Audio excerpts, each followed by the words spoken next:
5 minutes. Thank you, Mr. Chairman. Again, thank you to the witnesses. Mr. Dayaratna, can you explain how the Congressional Budget Office scores energy projects and how you would do that differently? Thank you for the question, Congressman. My understanding is that the Congressional Budget Office will take legislation that is given to them and score it in a static manner. What I would recommend doing is incorporating a dynamic macroeconomic feedback, incorporating the larger manifestations of the increased supply of the various sources of energy that are being altered by the proposed policy. Thank you. And so I want to switch gears a little bit and talk about the importance of permitting reform to be able to not only produce energy, but also to do mining. I know a couple of these gentlemen to my right have vast mining deposits in their states, and America is blessed with a lot of minerals and elements, except we don't get them out of the ground. And if you look at the report from USGS on critical minerals, we're 100% dependent on imports on a lot of these minerals and elements, even though we have them right here in the U.S.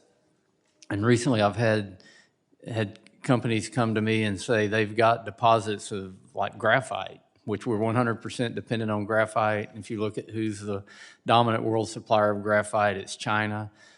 So why wouldn't we develop our graphite? And the feedback is because there's a concern that China will dump graphite on the global market, drive down the price, and make it uneconomical to have a project here in the U.S.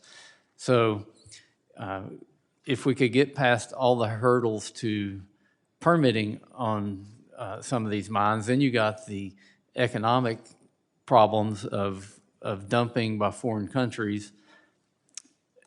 And these are things that are not only critical to our national security, but also critical to energy, because when you're talking about energy anymore, and especially electric energy, you're talking about mining and minerals and elements. So, Mr. Jensen, I'll start with you. Can you comment on the importance for permitting reform, for developing more mining materials, and how to combat dumping by our adversaries to keep production out of the United States?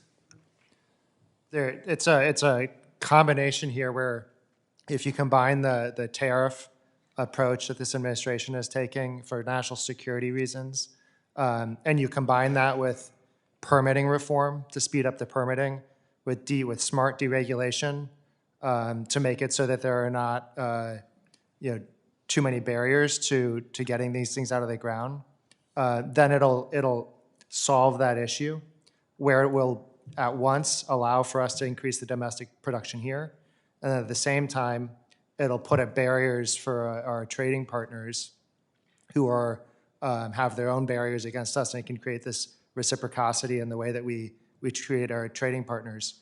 And so I think the key here is to combine the strategies where you have tariffs and you have deregulation and you have permitting reform, and you put the three together, and then we can see this all of these resources that are on the ground here start to be dug up and produced and refined and then used in the markets. And Mr. Sweetnam, could you elaborate on that as well, and maybe talk about, the tariffs are a way to incentivize more production here, but it's still going to take time to get these mines up and permitted up and operating.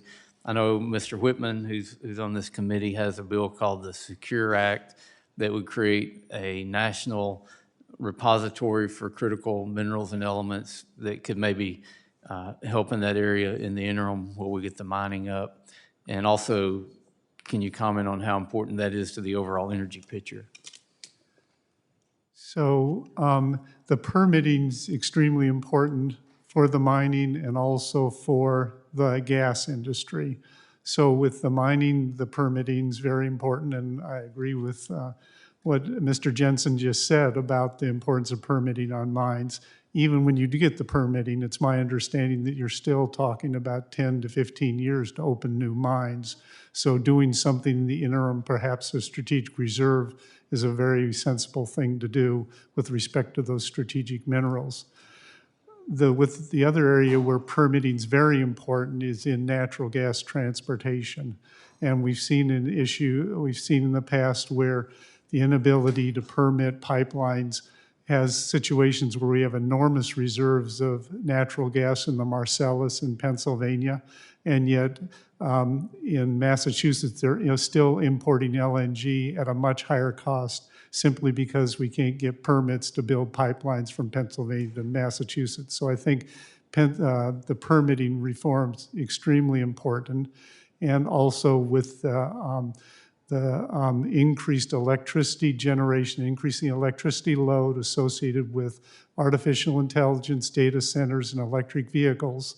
On all of those, you're going to want to be able to have the permitting reform that allows natural gas to get to where those generators are, in addition to the renewable transmission lines.